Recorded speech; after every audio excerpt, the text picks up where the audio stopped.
Hello everyone, welcome back to my channel Bong cook express. আজকে আবারও একটি নতুন রেসিপি নিয়ে আপনাদের সামনে চলে এলাম।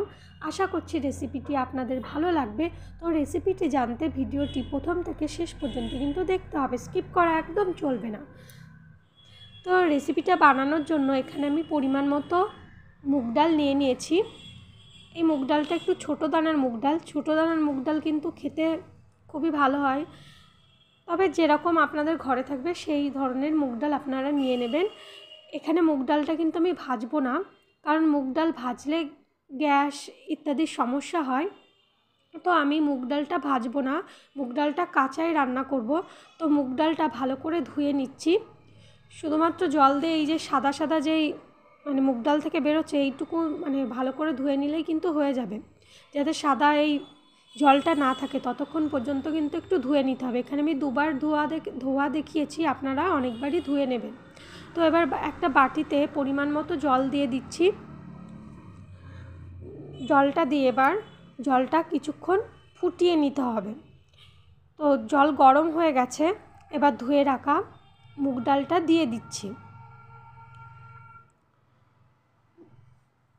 মুগ ডালটা দিয়ে 4টে চেরা কাঁচা লঙ্কা দিয়ে দিলাম। এদিকে মটরশুঁটিটাও ছাড়িয়ে রেখেছিলাম, সেই মটরশুঁটিটাও কিন্তু দিয়ে দিলাম। এবার ডালটা কিন্তু খুব ভালো করে সেদ্ধ করে নিতে হবে। তো ডালটা কিন্তু এই হাফ মতো সেদ্ধ হয়ে গেছে, আরও কিছুক্ষণ কিন্তু সেদ্ধ করে নিতে হবে।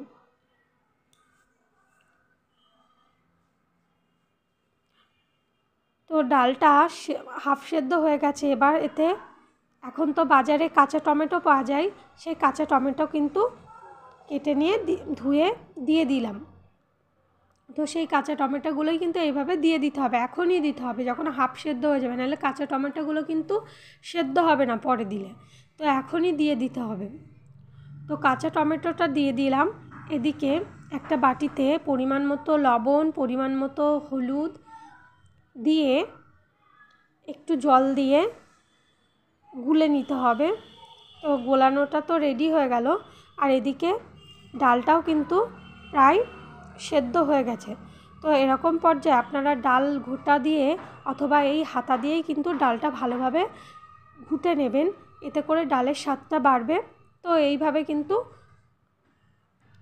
করতে পারেন, অথবা এমনিও যদি কেউ ডাল বেশি ঘাটা না খেতে চান তাহলে এইভাবেও রাখতে পারেন। তো ডাল কিছুক্ষণ ঘাটা হয়ে গেছে, এবার সেই হলুদ আর লবণ গোলা জলটা কিন্তু এবার ডালের মধ্যে দিয়ে দিলাম। ডালের মধ্যে দিয়ে ভালো করে ডালটা কিন্তু মিশিয়ে নিচ্ছি। ভালো করে যত মিশিয়ে নেবেন তত কিন্তু ভালো হবে, ডালের কালারটাও ভালো হবে, এক জায়গায় দলা পাকিয়েও যাবে না।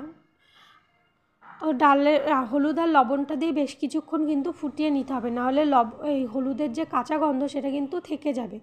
তো হলুদ আর লবণ দিয়ে বেশ কিছুক্ষণ ফুটিয়ে নিয়ে আবারও একটু ঘুটে নিতে হবে।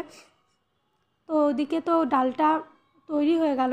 এবার ফোড়নের জন্য আরেকটি পাত্রে তেল গরম করে তাতে শুকনো লঙ্কা এবং কালো জিরে ফোড়ন দিয়ে ফোড়নটা ভালোভাবে ভাজা হয়ে গেলে সেই ডালটা কিন্তু এই ফোড়নের মধ্যে দিয়ে দিতে হবে।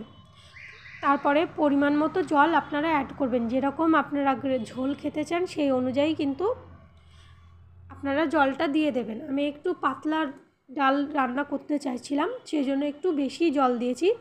আপনারা ঘন খেতে চাইলে সেই বুঝে কিন্তু জলটা দিয়ে দেবেন।